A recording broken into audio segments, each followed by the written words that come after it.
1837, the Georgia General Assembly voted to build the Western and Atlantic Railroad in order to provide a link between the port of Savannah and the Midwestern region of Georgia. This region would be first known as Marthasville, named after the governor of Georgia. 10 years later, a chief locomotive engineer on the Western Atlantic named J. Edgar Thompson suggested to the city that it be renamed Atlantica Pacifica. The town approved, and on December 29th of 1847, the city of Atlanta, Georgia, was born. 27 years after the founding of Atlanta, Georgia, the Civil War broke out in the South. Union General William T. Sherman destroyed the city of Atlanta, burnt everything down to the ground, leaving very little of the city remaining. After the Civil War, the city came together and had to rebuild into what we know as Atlanta today. The city's been growing ever since that rebuild. One of the biggest innovations that has come about rather recently is the transportation for the city of Atlanta. The city of Atlanta uses the Metropolitan Area Rapid Transit Authority, also known as MARTA, to shuttle its tourists and everyday citizens in and out and around the city of Atlanta. The MARTA started out as just 91 different bus lines and has now grown into 4 different rail systems that spread across the entire mid-north of Georgia, along with the still original bus lines. One of the main stops, or the final stops of the MARTA, is the Hartsfield Atlanta International Airport.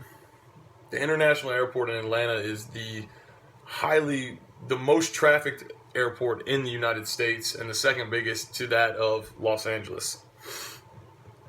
The airport, being with its size and its frequent passengers in and out of it, the airport is actually the largest employer in Atlanta, Georgia.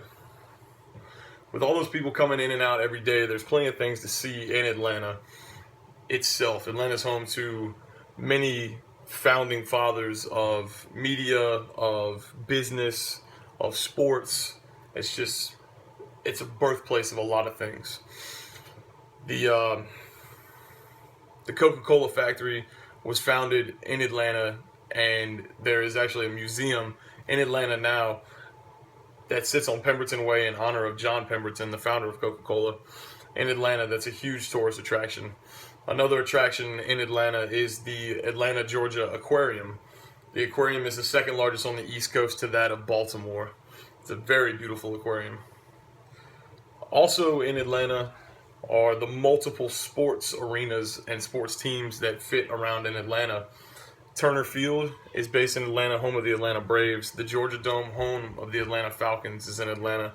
Atlanta also hosts a professional hockey team, a professional soccer team, AAA baseball, as well as, I already stated, the major leagues of the Atlanta Braves.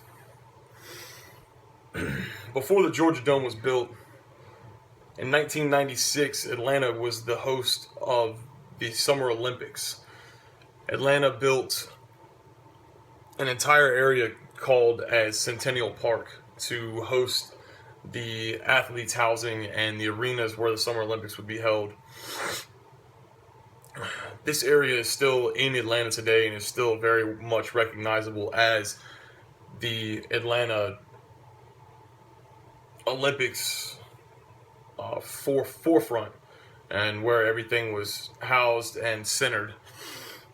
If you go there today, this remains a tribute to the Olympics and what it meant for the rebirth of Atlanta. Almost a rebirth, revitalizing the economy, bringing everything in and out, and building and being able to build around what the Atlanta Olympic Games stimulated. After the Olympic Games, a lot of the arenas were repurposed, hence the Georgia Dome, as I was stating before, were repurposed. A lot of the housing was repurposed and built up into housing for Atlanta, as it is with most Olympics games, so providing more and more stability for the area of Atlanta. Coming out of Atlanta, you have multiple celebrities, but one of the biggest and one of the chief supporters of Atlanta, Georgia, was Dr. Martin Luther King Jr. Martin Luther King Jr. was born and raised in Atlanta and used Georgia mainly as his birthplace for the civil rights movement. During the civil rights movement, Atlanta was a hotbed for Martin Luther King's nonviolent protests, as well as other parts of Georgia, Selma and Montgomery and Birmingham and Alabama. But he used all of these places and his hometown as a safe haven to begin this civil rights movement that spread across the country. So that's another big hot topic that came out of Atlanta. Martin Luther King Jr. and President Jimmy Carter were the only two Nobel Peace Prize winners to come out of Atlanta, Georgia. Along with them, you have Ted Turner, who was the founder of CNN, one of the biggest media groups that we see across our country right now. Also, what Turner Field is named after, home of the Atlanta Braves. Coming out of the professional athletes, Cam Newton, North Carolina Panthers. Quarterback came out of Atlanta, Georgia. Kanye West came out of Atlanta, Georgia. Musicians, just a hotbed for talent and just intellect comes out of Atlanta in general. During my life, I had the pleasure of living in Atlanta for a year in 2011. I was able to see firsthand everything that I just talked to you about, and it was a great experience for me to live in a city like that, where it's just bustling with heritage and intellect and business and economy, and everything is just built into there, and it truly is one of the greatest cities of the South, if not one of the greatest cities in our country. And that's all I've got to say about Atlanta, and I hope you learned enough and you're interested, and I hope you're compelled to go down and visit and enjoy it as I did. Thank you very much.